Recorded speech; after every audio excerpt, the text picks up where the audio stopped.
What's shakin'? Hey, I'm Rick Jordan, and today we're going all in. We're going to talk about today what defines rich for you.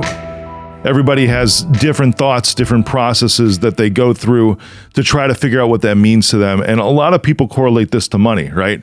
I was reading that the average millennial, and I think I mentioned this a couple episodes ago, feels that they need to make $1 million a year to actually feel like they're rich.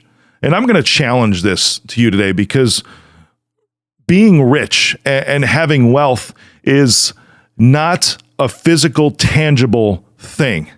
Okay, you may see numbers in your bank account, you may see whatever that defines, or an amazing car, or a crazy cool watch, and all these materialistic things. I'll tell you where this came from because I was at a restaurant just the other night, and I'm taking a look around. You know, it was a higher end restaurant. And just an amazing time with siblings. We go out for Christmas dinners kind of after the holidays with myself and my siblings in order to just celebrate together rather than getting each other gifts. This is just something that started a few years ago, and it's pretty cool. And I'm taking a look around the restaurant, and I'm seeing people who are like in big parties, small parties, whatever, but some of them are like dressed way up, right? And I'm in there in my black jeans, my black t-shirt. I always wear a fun watch just because I like these. I think I've told you before that watches for me are milestone pieces, you know, and I've got some Hublots, some tags, Breitlings, Bulgaris, and some even eclectic pieces too. And I've always purchase one of these things to celebrate a milestone in my life. So it's something that means a lot more than just having a couple $1,000s on my wrist, because I don't see this as being rich or wealthy, the ability to have these things or having other materialistic things with the number in the bank account. And as I'm looking around this restaurant, I see other people that kind of have the same thing, but you see this one group, right? And this one group is like dressed up crazy. I mean, just like out, it was almost like a 30-something-year-old prom night. That's what it looked like, right? And I'm taking a look, and you see all the smiles, all the nods, you know, and the conversation going around. And then I contrast this to a table that's sitting on the other side of the restaurant, and it's just 4 people, you know, probably all in their 60s, and just looking around and really having a good time. I'm looking at the difference in the smiles between these tables, and I'm seeing one that just doesn't seem genuine. Can you guess which one? Just curious, can you guess which one? Because I see this group of people that are probably all in their 30s that are just dressed up crazy, right? And showing off everything. They probably wore every good piece of jewelry that they had, both men and women. And then I look over at this other table of four people in their 60s or so, and seeing what they're wearing, right? And seeing the interactions that they're having, comparing all these things, right? And they were dressed nice too. Don't get me wrong. They were dressed nice too. You know, one of them had a Rolex on, and I'm taking a look around the table, but the interactions were the things that told me what's up. And one table I'm seeing, it's like they are all out. This table of 30, so they are trying to like outdo each other. This is the impression that I got. They were trying to outdo each other and like wear the best that they possibly could and show people that, hey, you know, I'm having a successful life. Have you ever been in conversations like that? I know you've been in conversations like that, to where it's like, let me tell you about me. Let me tell you what's going on in my life and what I've done, right? And sometimes it can happen actually at family events for the holidays too. We just got out of them. You might have experienced this, to where the conversation is all about the good that's going on in your life and how much you were able to accomplish the last year, you know, and it can just feel so superficial when you have these very surface level conversations. And that's what I was seeing in this big party, because I'm watching the other ones in this table of 4 people that are a little bit older, you know, like maybe 2 generations beyond me, we'll say 4 generations. It makes me feel younger, right? And taking a look at them. And then at the end, you know, they all stand up, they ask the server to take a picture, and I'm looking at their smiles, and oh my God, they were so genuine. So genuine. And I'm taking a look because it's like my 30s were just 3 years ago, you know? And I'm taking a look at this other group to where they're like 25-ish years beyond me. And I'm like, I want to be like them. I really want to be like them. I want to get to that point in my life to where I can help other people, because I always say that I'm not going to retire. I'll just move to a different phase of my life to where it becomes a mentorship phase in my life, to where, I have all the resources, financial, relationship, everything, all the resources available to me that I want for nothing so that I can just pour myself into other people. And I try to do that now as much as I possibly can too, in the midst of building what wealth looks like for me. And I want to tell you what this should be, because this inspired me when I started thinking about this and started seeing this the other night, going back and forth, right, between these two different tables. And of course, there are plenty of other examples in this restaurant of the table of a dozen people, but there weren't too many of the small group of four to where you could tell that they were just bathing in happiness and fulfillment in the point of their life that they were at right there. So I'm going to challenge you today to think of a couple things. So first, think, what does rich mean to you? What does rich mean to you? Is it a number? Is it things? Is it a car? Is it something around your wrist? Is it something around your neck? Something around your finger? Maybe a ring finger, right? A big fat diamond, a 6-carat diamond, whatever. What is rich to you? Because I'm going to challenge you today, because I believe that happiness, truly, like I'm looking over at this table of four, that happiness is the new rich. I've been in places to where I've had lots of money. I think I'm doing pretty well for myself and seeing a lot of other people. And, they say that money doesn't buy happiness. I'm going to confront that a little bit. It sure helps. It really does. But it sets you up in a foundation for an environment. That's the thing, is that money is a tool to help you create this environment that can provide you happiness. Because the first thing that I'm challenging you on today is rich really is happiness. Happiness is the new rich. All right?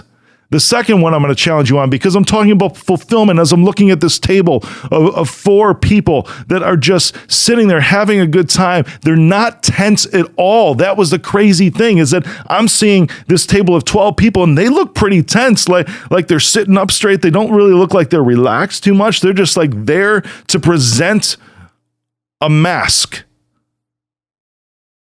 It's like, here's the question, right? This mask is the mask of success, as I was talking about.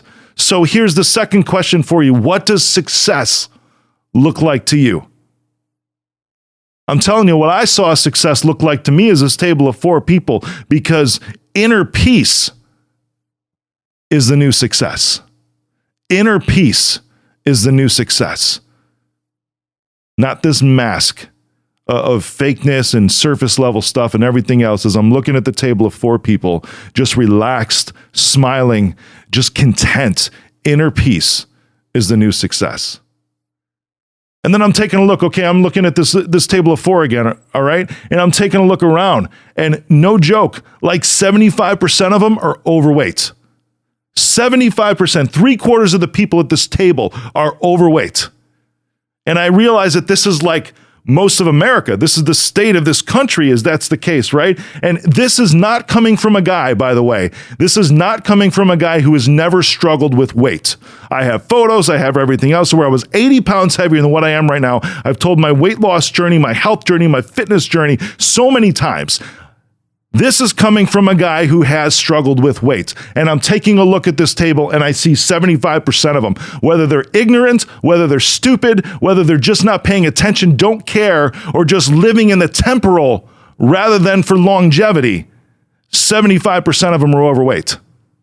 And I'm taking a look at this table of four people over there in their mid-60s, right? And I'm looking, I'm like, wow, they actually look really healthy. They're all looking like pretty much right where they should be, as far as maybe BMI or just visually or some whatever you judge that by, visually anyways. And I'm taking a look at them. I'm like, that's incredible. Because this table of 12 people over there, where they're in their 30s and 75%, 3/4 are overweight. I start to think, how many of them are going to actually make it another 30 years to be at the other table of four people over there? And how many times did that table of four people actually participate in a group of 12 like that 30 years prior? They've probably lost some friends, some family in the meantime, because a lot of them probably were like that. So I'm going to challenge you, because what is wealth to you? That's the third question. What really is wealth to you? I'll tell you what it is for me as I'm looking at these two tables, and I decided this for myself a long time ago, is that health is the new wealth. Listen to that. Health is the new wealth. Why? Because when you're healthy, you can think of 100,000 things that you want. You can think of 10 things, 20 things, 100 things, 1,000 things that you want, and 1,000 things that you can do, and 1,000 things that make you happy. And I'll tell you this, for the unhealthy person, they just want one thing. That's it. The unhealthy person wants one thing, and that's just to be healthy. I will challenge you on your view of wealth when you ask yourself that question, because to me, health is the new wealth. Now I'm taking a look at this table of 12 people, right? And I'm looking around again because this is the fourth one I'm going to give you today, this table of 12 people. And I see that this, towards the end of one, there was like two people, and then kind of in the middle of the table, there was two other people, and they're not really looking at each other. I'm observing them. I was at this restaurant for like 2 hours. I'm observing them.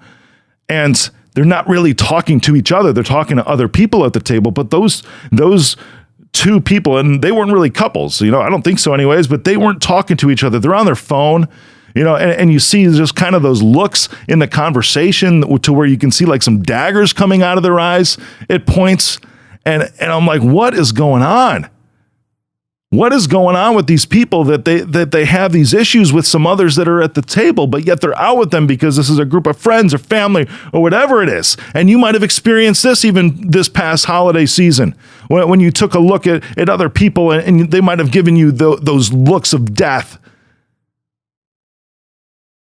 And then I see how they treat their server, right? They're like kind of brushing off their server as the server comes around. I had a whole episode about that before too.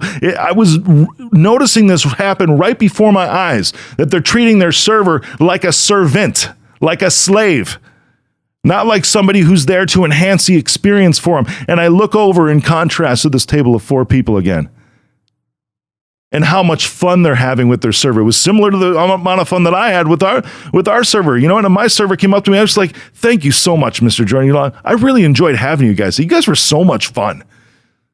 I get that a lot because I engage them. They're there for the experience. And I take a look over at the table of 4 people. Very, very similar to where that server does not even mind, is like even joking around with them, and then is like, hey, I'll take a photo of you guys too. You want a photo?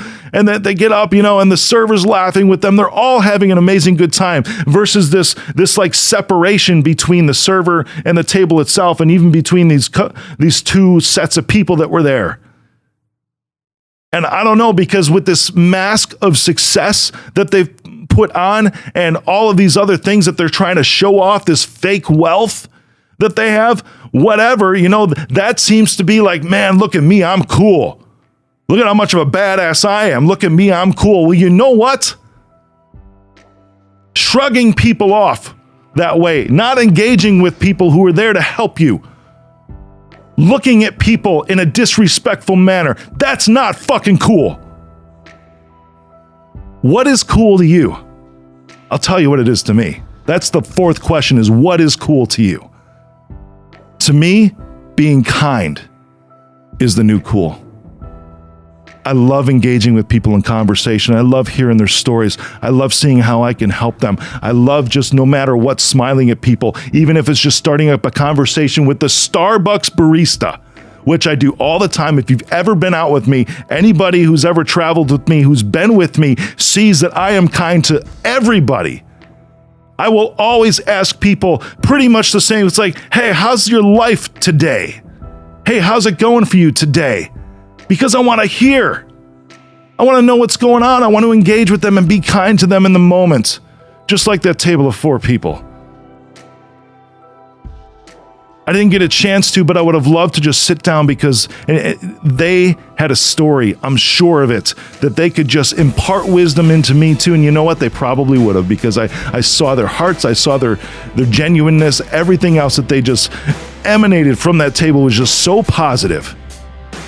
They were so kind, and being kind is the new cool. Take this, because redefine these things for yourself. What is rich to you? What is success to you? What is wealth to you? And what is being cool to you? use what I have presented to you today and just imparted into you today, just filled you up with some possibilities for you to continue going through life and actually make it from your 30s or your 20s, wherever you're at, into that table of 4 people that just looks so amazing. And I'm like, I want to be that, because that is all in.